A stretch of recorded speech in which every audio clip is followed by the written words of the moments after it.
কি বলছে বলেন? বলছে যে আমি এই দোকান বাজার রাখতে দিব না, লাগলে 5 লাখ টাকা আমি ক্ষতিপূরণ দিব, তাও এই বাজার আমি ভাঙায় ছাড়বো স্যার। স্যার উনি ভাঙবে, ওনার বাড়ির সামনে পড়ছে স্যার এই জায়গাটা। এখন স্যার আমরা যে এই বাড়িটা ভাঙলো স্যার, তাহলে এই বাড়িটা তো ভাঙা পড়বো। এই যে স্যার 6 ফিট করছে জায়গা স্যার, তাহলে স্যার এই বাড়িটা তো ভাঙতে হবে। দোকানদার তো মিথ্যা না। এখন শুনেন তাদের কাছে, এই যে দোকানদার কথা বলো দোকানদার ভাঙতে তাহলে হ্যাঁ করে বিল্ডিং ভাঙা লাগবে, কারণ হ্যাঁ করে বিল্ডিং করছে না, হ্যাঁ করে বিল্ডিং ভাঙবো, কারণ হ্যাঁ করে বিল্ডিং ভাঙলে আমরা কোনো আফসোস নাই, কারণ আমরা মাল সামান করতে হয়েছে কইছি হ্যাঁ করে ভাঙা লাগবে। এখন না সরকারি জায়গা সরকারি নেবো, আমরা কোনো আপত্তি নাই, কিন্তু হ্যাঁ ব্যাংকটা ভাঙা লাগে না। তারা যদি ঘুষাতে না নেয়, এই যে 5 লাখ টাকা ঘুষ খাই যখন, এটা যদি বিল্ডিং না ভাঙে তাহলে তো মুদল 5 লাখ টাকা ঘুষ খাই খালি খেলাটাই রইলো, আমরা এটা ভাঙিয়ে দেবেন। আচ্ছা, সকাল থেকেই কিন্তু মহাসড়কের পাশে অবৈধ গড়ে ওঠা দোকান এবং মার্কেট, বাড়িঘর, সেগুলো কিন্তু প্রশাসন ভেঙে দিচ্ছে। গাজীপুরের শ্রীপুর উপজেলার একদম সিংড়ি বাজারে কিন্তু আজকে মহাসড়কে অভিযান চলছে এবং মহাসড়কের পাশে অবৈধভাবে গড়ে ওঠা দোকান এবং মার্কেট, সেগুলোর মধ্যে কিন্তু আজকে প্রশাসন অভিযান চালাচ্ছে।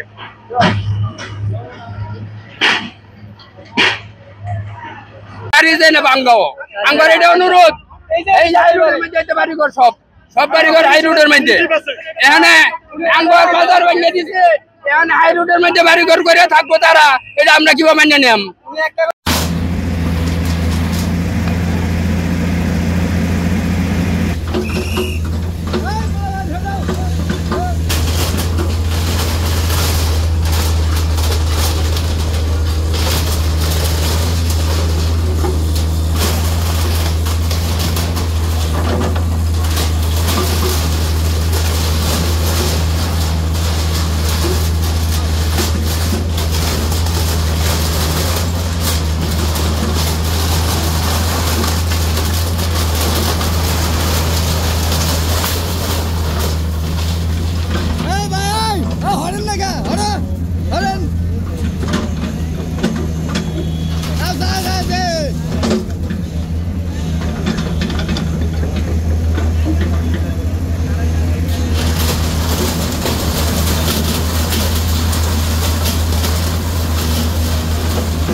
আমাদের দোকান পাশে আছে সব ভাঙা গেল।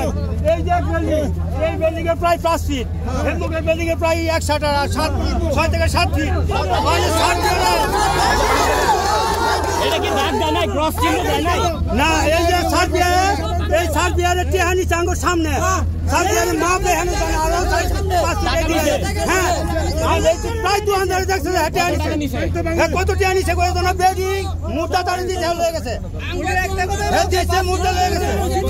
এই সার্বিয়ারের মাপ না দেয়া, এই মাপ না দেয়া এই জায়গা বাড়ি না আঙ্গুর লেগে যাবে গা, এটা হতো না। যার মাপে পড়ছে তা ব্যাংক। এই বিল্ডিং কি রোড সাইড হাইওয়ের জায়গায়? হাইওয়ে জায়গা সামনে হাইওয়ে জায়গা হাই রোডের মধ্যে বাড়ি ঘর করে দিয়েছে তারা, সব হাই রোডের মধ্যে বাড়ি ঘর করে দিয়েছে।